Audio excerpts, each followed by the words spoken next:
Robert Monroe approached the study of human consciousness with the discipline of an acoustics engineer, relying on calibrated equipment and meticulous documentation.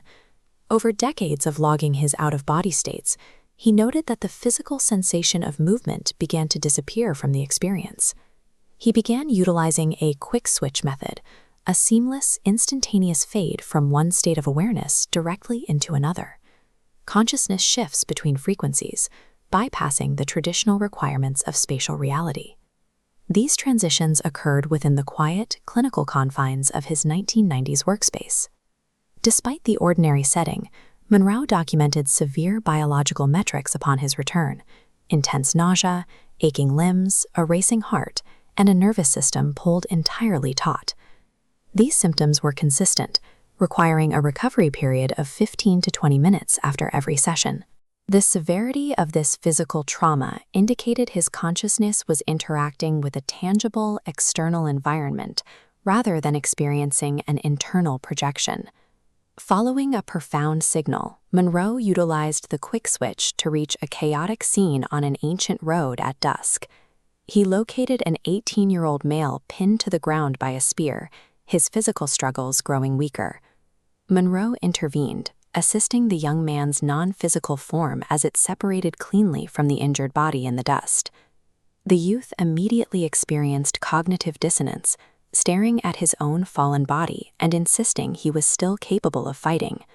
Biological death leaves the psychological identity intact, remaining anchored to its last physical trauma. A separate case file describes a man found thrashing in a subterranean structure, desperately attempting to protect two small children. Upon closer observation, the children were revealed to be the man's former pet cats. The non-physical environment is highly malleable, shaped entirely by a subject's deepest emotional attachments and the need for psychological comfort. Another signal led to a wide, spacious suburban house, empty of all furniture.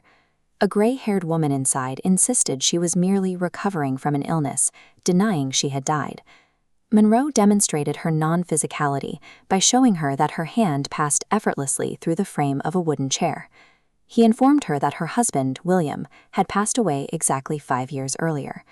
Once she accepted the fact of her death, her consciousness moved forward, and she vanished into the inner rings of the territories.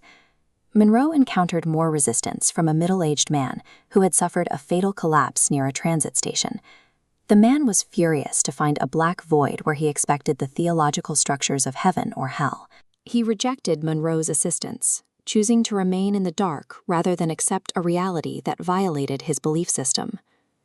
Ideological rigidities persist after death, allowing a consciousness to create its own self-imposed purgatory. Comparing the battlefield data with his own medical records revealed a connection to Monroe's own history. Years earlier, Monroe had suffered an unexplained, crippling back pain in the exact location where the young warrior was pinned by the spear. A left brain calculation identified the anomaly.